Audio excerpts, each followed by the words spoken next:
Welcome, everyone, to a new episode of the History Shorts Conversation Series. I'm Peter Zablocki, your host. Today, I'm thrilled to be joined by one of the world's leading medieval historians, Professor Thomas Asbridge.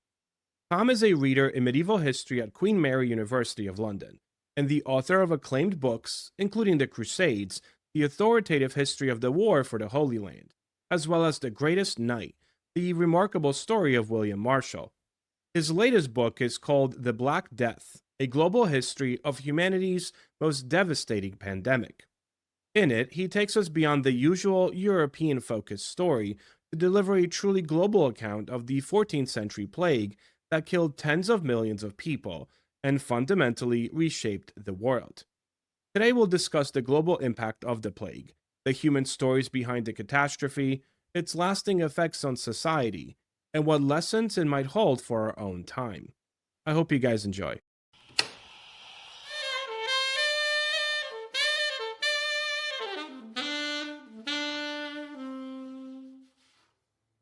Tom, welcome to History Shorts.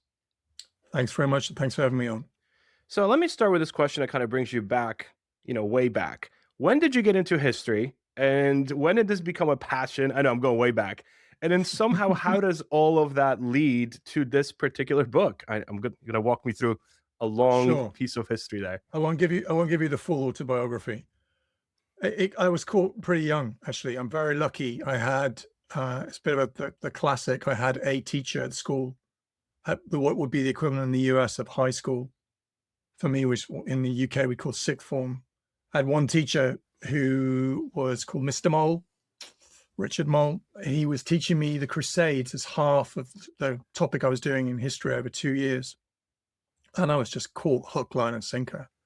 And up to that point, I had no idea what I was going to do. And then suddenly I had this thing that I just found utterly fascinating. And I thought, this is what I want to do. I had no idea what that actually meant. I didn't really at that point even know you could be an academic, or, I had no visions of that. I just thought, this is what I want to study. So I chose my university on that basis, went to study with a Crusade historian, and then found myself doing a PhD with one of the great Crusade historians of all time, Jonathan Riley Smith in London. Then was very lucky enough to get an academic job. So for a significant part of my career, I focused on the 11th, 12th, and early 13th century. That's been sort of my playground. And around, a bit more than 10 years ago, I started playing around with the idea of thinking about a later period and thinking about the Black Death. At the time, I was running a research center at my university on Islam in the West. So it was a center and a master's program designed to look at points at which these two worlds came into contact.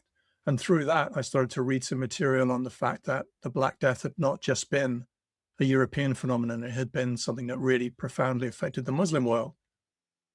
And that piqued my interest. And I started reading through both some primary material and some secondary. And it was a bit of a risky question in my mind, because I've spent a lot of my life writing about warfare. I kind of knew that was something I could do. That's something I had experience of. And I had long discussions with my wife, my wonderful wife, who's trained as an editor. So she's my first reader and is a brilliant sounding board for, any ideas that I might have. And so we discussed it back and forth. Should I try and take the plunge? And around 2017, I decided to really commit to the project. And so I've been working on the Black Death ever since then. So for me, I joke that it's a bit of a modern holiday, because I've gone into the 14th century, which for someone who's an earlier medievalist feels very, very current in terms of its affairs. But it's been a very interesting project. So you're stepping into a topic that's been wildly covered, and yet reading your book, I felt like it was such a fresh take on it. So as you're sitting there and you're looking at the historiography of the topic, you're probably thinking to yourself, where will I fit in? What angle will I take? Like, how did you Yeah. approach this idea of this global angle and looking at the Islamic world as well? Like, what made you almost look at the historiography and say, okay, this is where I'm going to fit into this? Yeah, that's absolutely the process I was going through. And in a way, I was surprised to find the two gaps that I was really interested in trying to fill. One was trying to do a global history, global in medieval terms. So we're not, as far as we know, the Americas are not involved in this process at all. It's Western discovery, pre the age of discovery. But it is a period where we can look at this disease, what we call the Black Death, or what we now think of as plague, as affecting not just Western Europe or all of Europe, but well beyond that into North Africa, Asia Minor, the Near and Middle East, and on into Central Asia and beyond into China. And no one had really tried to wrestle with that and to look at the Black Death at a comparative level, to really pan out from the world and look, okay, so this is how this disease is affecting this part of the world, but is it similar in all parts? Because the argument I started to develop is, no, it's not. There's significant difference over space. So that was one element. But the other thing that I was really surprised by, the gap that was there, that the thing that I didn't think historians had really addressed, is the human experience. So many historians who've studied this subject before, I think, have come from it, either from a medical historical background, that's what they've been trained in. And so their primary interest has been trying to diagnose what was the disease, what caused the Black Death, because that was a very big debate for many, many years. Or they might be medieval demographers, people who are interested in population size, interested in mortality rates. And so they focus their attention very, very precisely on trying to calculate how many people the disease killed. And those are important issues, of course. And I of course, discuss them in the book. But what I was really interested in was trying to understand what it was like to live and breathe and die through this terrible crisis. And that I didn't think the secondary literature up to this point had done, that it hadn't really gone in to explore the human dimension, both at an emotional level, but at an experiential level. And the great pleasure for me of working on the book was being able to do that at a level that I hadn't in earlier periods when, if the Black Death had occurred in the 11th or 12th century, I think we'd have much less in terms of the survival of material. But because it's coming from the 14th century, now we have wills, we have much more survival of administrative material. We also have some stuff equivalent to modern diaries and surviving contemporary letters. And that means that I can dig in not only to what we might think of now as the top 1%, not just the royalty and the high level nobles, but you can go through all the different levels of society, look at merchants, you can even go down to look at the peasant farmer class and try and understand what it was like for them. And that was the real joy for me, was being able to look across all of society, not just the rarefied few. You mentioned in the book as well this idea of paper becoming so prevalent, and that playing such a large role, and the fact that we're blessed in a sense, we're talking about a terrible thing in history, but we're blessed to have that history because of that paper essentially becoming so common in the sense, right? Yeah, and I shouldn't overemphasize how much material there is in relative terms compared to other subjects that I've worked on. There's an absolute abundance, but you still have to be really, really determined to root out every single shard of evidence. For example, if you want to understand what's happening in what we think of today as Turkey or Asia Minor, there are massive blank spots in terms of our understanding. And in a large swathe of territory, literally the only thing we know is a tiny little bit of note written at the end of a manuscript by a scribe copying it in an Armenian monastery, basically saying, "I'm sorry that I've been so slow copying this monastery. Our house was struck by this terrible disease and so many people died all around me. I apologize." That's literally it. That's all we know about the disease hitting that area. Whereas if you compare it to another place, we might have thousands of documents. So there's a lot of variance. Yeah, and also interesting in the stories that you tell, a lot of these people, they only have a snippet because they can only see what they can see about this disease, and they don't survive. They don't see the big global aspect of it. They only see what they see in their real life, and they only see a little, like, a month of it or 2 months of it, or this is what's happening. But 10 years later, they're gone. 5 years later, these very same people are gone from the disease or anything like it, which I thought was fascinating. Yeah, and so there's very few that are able to stand back. One of the most famous, I guess, from a broad medieval perspective, and certainly from an Islamic perspective, is the great historian Ibn Khaldun. So he's a North African born in Tunisia, but to Moorish parents from Iberia. He was really profoundly affected, I think, by the disease. So he's around the age of 15, 16. The plague hit his home city of Tunis, and it killed both his mother and his father. So he suddenly finds himself an orphan, has to make his way in the world. ultimately he becomes the West in the Islamic world, certainly the most highly regarded historian of the Middle Ages, and by all historians, I think he's regarded as one of the founding fathers of historical method because he does exactly what you described. He tries to stand back in decades later as an adult and say, okay, so how has this plague affected the world? And he tries to take this global perspective and argues that it's really a new chapter in humanity's history before and after the plague. But as you say, there are very few who are afforded such a wide glance at what's happening. As you're choosing these stories, are there any stories that really stuck with you where, you're sitting there, you're like, oh, this is a good one. I might include this. I might include this. Is there one that you like stopped yourself and you're like, all right, this is why I'm writing this book. Like, I need to tell this story. Blimey, if I'm being really Sorry, honest, that's a there are big one. yeah, there are so many. This way, it's going to sound counterintuitive because it is obviously a dark subject to work on.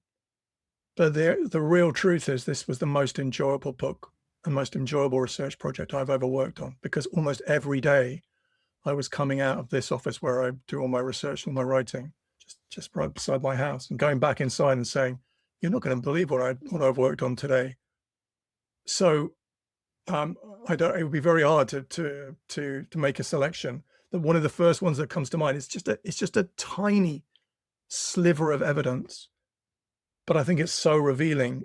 So to give a little bit of background, one of the ways I explain the fact that the medieval world in the 14th century has become surprisingly globalized, in terms of the degree of trade that's flowing between East and West, but also around the Mediterranean and the Black Sea, is by looking at the career of a very, very ordinary merchant from Venice called Pignol Zucchello.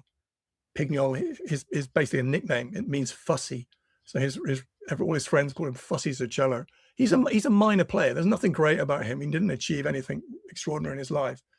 The only reason we know about him is because when he died, and he actually died of plague during the Black Death, his wife took a collection of letters that he'd been sent by his business partners and put them into an archive.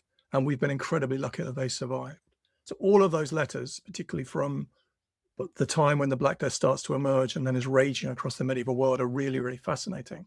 But the one that struck me as just so remarkable is from a friend of his called Nicoletto Gatta, who was a merchant trading in the Black Sea region, the same region where the Black Death, as far as we know, first appeared. And there's a succession of letters, but the last letter is the one that really strikes me because it's literally just a scrap of paper where he's scrawled in a very unsteady hand a little message. He's basically been a debtor. He owes money and he's been put in prison. And he's been writing a series of letters to Pignol back in Venice saying, please send me money because I can't get out of prison and I'm going to rot here if you don't help me. And the very last letter he sends, which is, he's clearly an unwell man if you look at his handwriting, he doesn't realize that Pignol's already dead. Pignol's already died of the Black Death. So there's going to be no response to this letter. And as far as we know, Gatta spent the rest of his life in prison.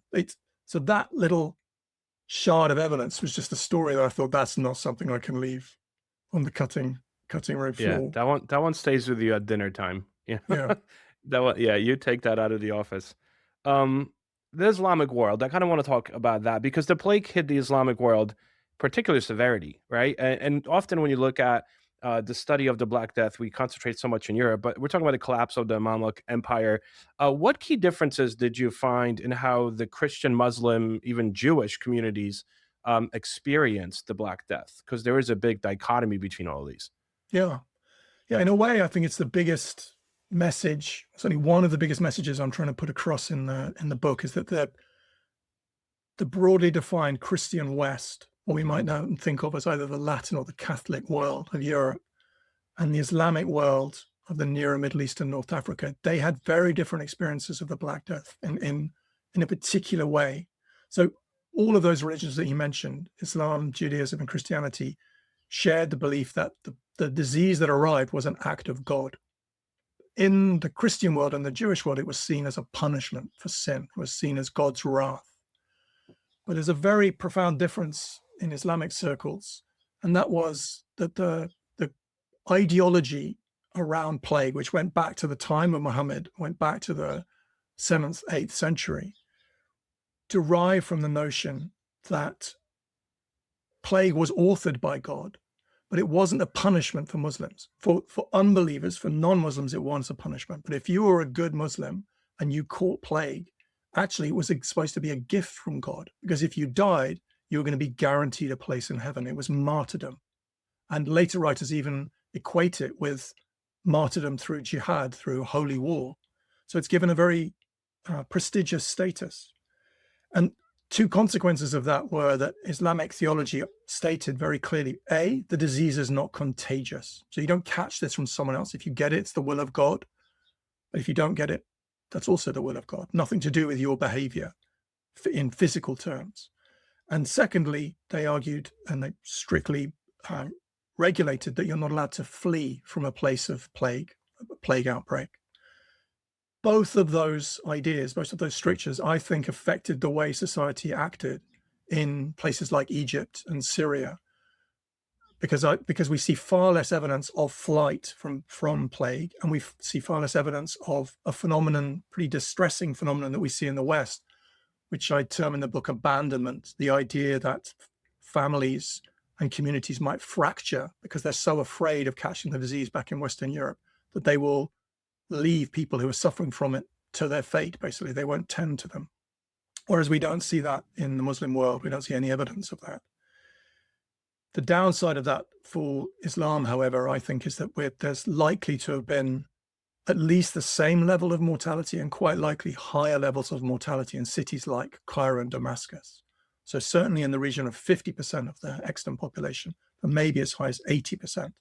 And so that immediate effect is graver and more severe. When you look at the societal transformation, Islam versus the other regions, the medieval society is completely transformed by this event, right? Politically, socially, culturally, economically. Can you maybe explain how the Islam world is different in relation to the other regions and how it's affected by this Black Plague?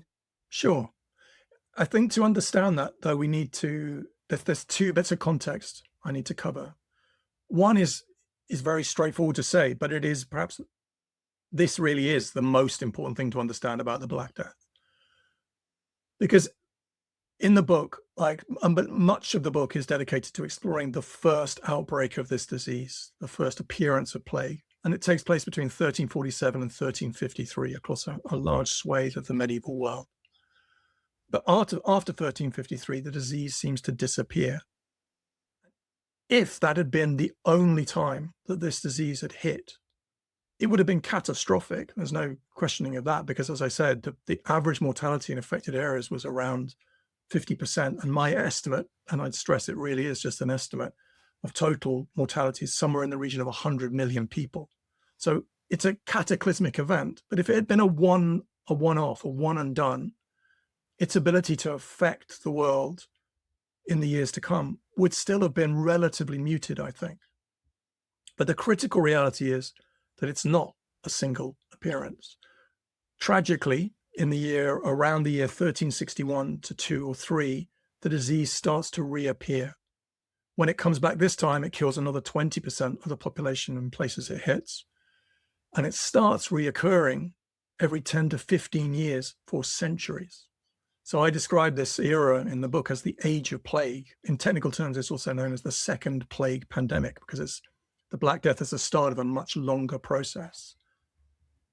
That's so important because the key difference in the dynamic between the European Christian world and the Muslim world of the Mamluk Empire is, in the West, eventually they go through a very painful process of learning how to deal with the Age of Plague. Whereas I don't think that same adaptation can be seen in the Mamluk Empire, in large part because this idea of Islamic theology remains pretty static certainly throughout the 15th century and into the early 16th century in the Mamluk world. They don't change their behavior. So whereas we might see an outbreak in the West, which is by the middle of the 15th century still terrible, it's still maybe killing 10 or 15% of the population, there's an awful outbreak in Cairo in 1429 to 30. Contemporaries who lived through it say it's the worst one that since the start. They call it the Great Extinction. and that killed at least another 50% of the population. So there's no change in behavior. And that fundamentally is one of the things that I think weakens the Mamluk Empire and makes it prone to collapse in the early 16th century. Wow. Tom, Netflix calls you up and says, "We're doing a new wide sweeping, docu-series about the Black Death, and you are our historian advisor for the entire series."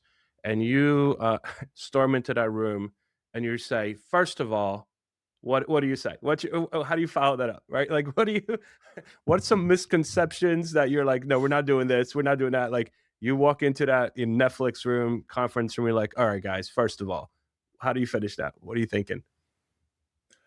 I Are there think the any first thing I would say is misconceptions?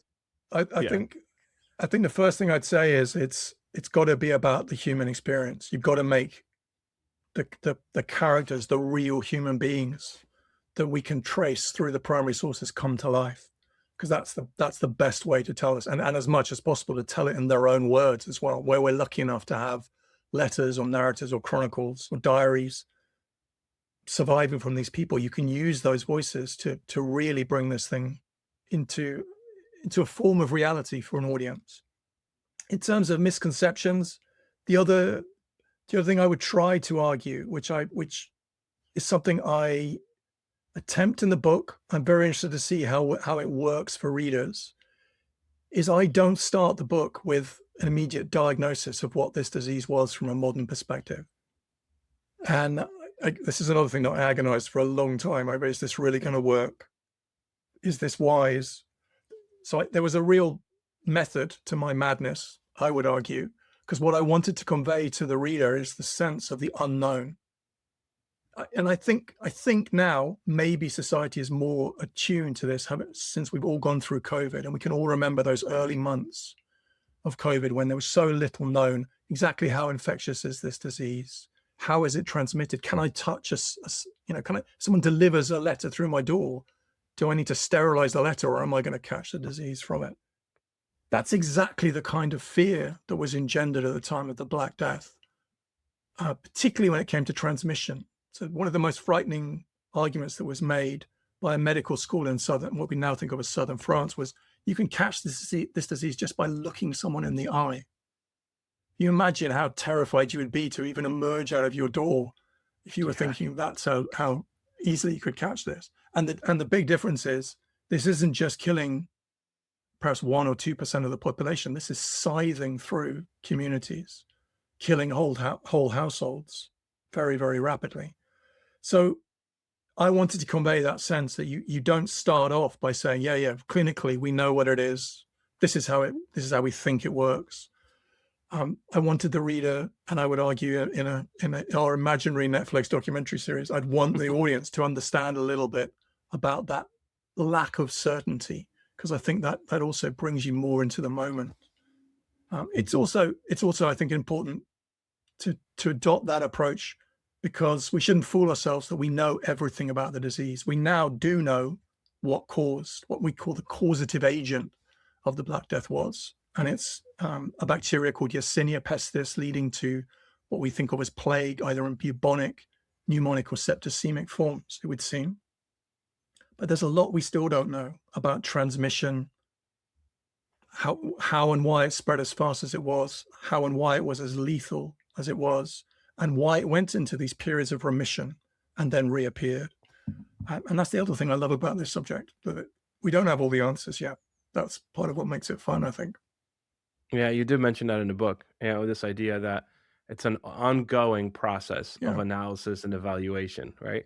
And I feel like historians, I feel like that's whenever I write a book or an article, I always keep like I'm adding something to a lot that exists. And I'm almost hopeful that one day someone will find something else to Yeah, of say, course. well, this is okay, but you know what I mean? Yeah. Like, yes, Otherwise, please, that's otherwise we amazing. kill. If we don't do that, then the truth is we kill a subject dead. Because if there's nothing Yes. more to say about it, why should anyone write anything more about it? Exactly. So you're writing this, I guess it's my last, questions here, but you're writing this at the height of COVID, right?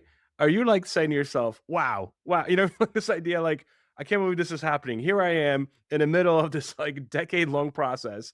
and this is what the world is going through. And now you're probably seeing a lot of these parallels of what's going on. How does that influence your writing and and the discussion at the dinner table? Hey, honey, by the way, like, Yeah. how does that go about? I can't deny that it was an unusual experience. So there was a particular, I guess if I was being polite about it, I would say there was a wrinkle in my experience in that I caught COVID very early on the 18th of March, 2020, Oh, that's and got early. very ill. So I was wiped out for about 7 weeks, and then unfortunately I thought I was recovering, but I then collapsed in the summer and I've had long COVID ever since. So if you can hear my voice is a little bit throaty. First 2 years I couldn't speak for more than 5 minutes. So unfortunately there Wow. weren't many discussions around the Oh kitchen table at man. that stage, and I wasn't able to teach. And so through that period, first 9 months or so were I was basically ground to a halt because originally the book was supposed to come out in 2021. I was sort of hoping to Wow. finish it, and then suddenly I was brought to a halt. Um, and the honest truth is, the book and the project is the thing that got me out of the hole, brought me back to life because I couldn't teach, I couldn't work, and I got to a stage at the end of 2020 when I thought somehow I've got to find a way of fighting back against this because the big thing with long COVID is you can't really fight. If you fight, you lose because if you struggle, it just gets worse. So you have to find a way of very, very gently trying to coax your body back into some kind of more normative process. In bleak days, I would describe it as trying to crawl out of the deepest, darkest tunnel you can imagine, but you're only allowed to crawl 1 inch a day. Otherwise, you slide all the way back in. But I passed being quite so bleak about it. Wow. But I started with just 30 or 40 minutes a day of reading about the Black Death, and then slowly was able to build up, slowly got stronger, stronger. That's why the book has taken so long because, yeah, my ability to work each day was really, really constrained. But those hours I very much treasured. So yeah, you're right to say that it was very odd trying to work on this project through COVID, but there was some extra things that made it unusual. Oh, to say the least. Well, you know what, Tom? Thank you so much for sharing this book with the world. It really is a fresh take on a very difficult topic. But you, as I mentioned to you before we click record, you're able to, like a filmmaker, zoom in, zoom out, and it makes this a personal story, but it also makes a global story. It is both academic, but it's also popular history. It's everything. You're able to power through it and do a great job. So I highly recommend the book. And again, thank you so much for taking the time to speak with me today. Oh, it's my pleasure. And thank you for saying such nice things about the book. That's really kind of you.